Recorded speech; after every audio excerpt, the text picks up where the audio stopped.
Hello guys and gals, and welcome to another episode of Skills and Abilities. Today we're going to be looking at another Amazon ability. I'm on an Amazon gig today, and where this Amazon ability is the Amazon ability Decoy. So Decoy is a rather interesting ability that does have quite a lot of good uses. If you are an Amazon of any type, having an extra body in the battlefield can be extremely useful to draw attention from yourself.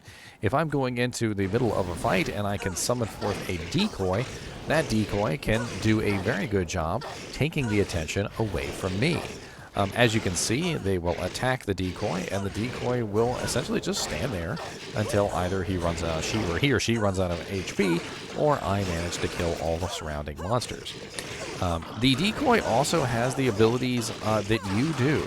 So believe it or not, the decoy can in fact dodge and avoid attacks. Of course, the decoy cannot evade attacks because the decoy does not move. Evade only works when you are moving, and the decoy does not, of course, move. But they do get the effect of your dodge and your avoid. They also have your hit point pool. So whatever your hit point pool is, they have that. And then on top of that, they also get an increase in the amount of life that they have based on what level you have them. So for instance, mine at level 22 right now has a 220% bonus to his or to her life. That life is, of course, my life plus the 220% bonus, which is pretty sweet. We also have some other things to calculate here, which is the resistances. So the decoy does have resistances, and it is based on the decoy's level. It is essentially the level times 4, capped at 85. So at level 22, for instance, if we were to multiply that out, level 22 times 4, so 22 times 4, we would end up with 88%. So at level 22, the decoy does have the cap of 85%. So we already have some very nice defensive capability for our decoy to keep her alive. She's got lots of health. She's got our health. She has more health on top of that. She also has 85% to resistances at level 22, and she's also providing a synergy bonus to the Valkyrie, which is also very, very handy. The decoy can come in super handy for scouting zones. It's one of the things that I've always liked about the decoy is that if you are in a zone, you can cast the decoy into the zone and see what's going on in that zone without actually getting in there yourself. You can throw your decoy over and over again as you please. And in general, the decoy can just be super, super useful. She doesn't really even cost that much mana. It's only 3.2 mana cast per cost. So, of course, you can cast her as many times as you need to. She can also come in super handy along with the Valkyrie. So if you have your Valkyrie out and you'd like to keep your Valkyrie alive, maybe your Valkyrie is not doing as well as you would like, throwing out an extra body can be extremely handy. And think about it like this. If you are a melee zon or a range zon, it doesn't really matter what kind of Amazon you are, having an additional body in the battlefield can be extremely useful to help keep everything alive and everything going.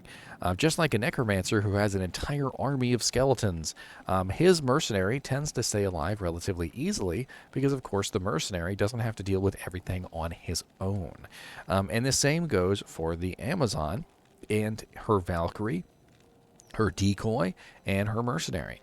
This way, the Amazon has a total of 1, herself, 2, the Valkyrie, 3, the decoy, and 4, her mercenary. So she has a total of 4 bodies on the battlefield at any given time. And if the Valkyrie wants to use the stone armor, which is actually not a bad armor, she can also get a 5th. She could use the clay golem at the same time. And she could have a relatively nice little army of 5 different creatures, including herself, of course. And this means that when she's in the middle of a battle, the monsters have to spread out their damage over 5 targets instead of just simply 1.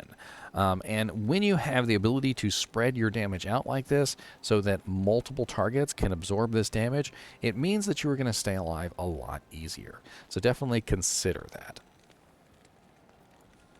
Another little oddity about Decoy with particular skills is actually Strafe. So for some reason or another, Strafe actually fires more arrows if you have the Decoy out. This is something that that most people probably won't know, but basically, while the decoy is on the battlefield, Strafe will fire one additional arrow, essentially treating Decoy as if it were a monster, which is kind of silly. There's really not a lot more to go over when it comes to Decoy. I feel like we've covered just about everything. The use of it as a scout device, the ability to obviously split damage in between targets, keeping your mercenary alive, keeping your Valkyrie alive, keeping you alive. All of this comes in very handy, and of course, Decoy makes its way into a lot of builds for this reason. If you are an Amazon who does not use Decoy on a regular basis, I would recommend that you do, because it is just extremely easy to use as a distraction force. It doesn't matter where you are, whether you're in the River of Flame or the Secret Cow level. If you're running along and you cast yourself a decoy in the middle of a bunch of monsters, you will definitely notice a difference in your survivability. Using it as a scout, by the way, in this particular way, can be very effective to know what's up ahead. Like, for instance, I just found out there's a giant army of pit lords up here, and I won't have to worry about as many of them, because now my decoy is taking a little bit of that brunt off of me. But the decoy did eventually die. I can recast her, and I can continue on. Now, do keep in mind that, of course, any AoE effects are still going to hit you anyway. So, for instance, if I cast my decoy in the middle of a bunch of monsters, and those monsters are utilizing an AoE damage effect, and the AoE damage effect is going through my decoy and hitting me anyway, you know, like Nova, Frost Nova, Lightning.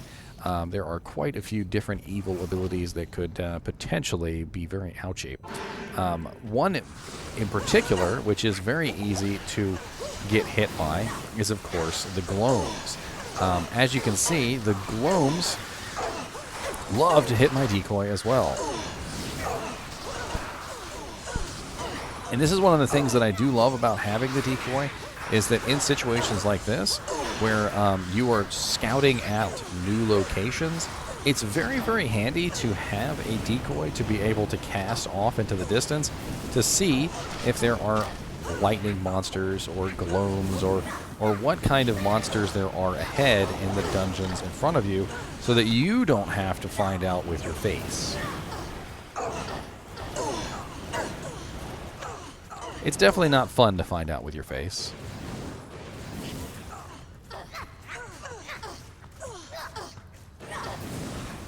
And there you go. I managed to find some gloams without having to immediately die to them, which is kind of the overall goal, right? Please don't kill me, gloams. That is the correct way of stating it. Please don't kill me, gloams-san. Anyway, as always, I do hope that you enjoyed this episode on Decoy. It probably wasn't one of the longer skills and ability episodes, but I do feel like I've gone over quite a bit in the 8 minutes that I've been talking so far. Decoy is just an amazing ability. It is also a very nice passive for the Valkyrie, because if you notice, it does actually increase the life of the Valkyrie every time you put points into Decoy. So not only would you be increasing the decoy's life itself by increasing Decoy, you also increase the effectiveness and usefulness of your Valkyrie in the process. As always, I do appreciate you guys and gals watching my video, even when I have decoyed you away from the game. And as always, keep watching.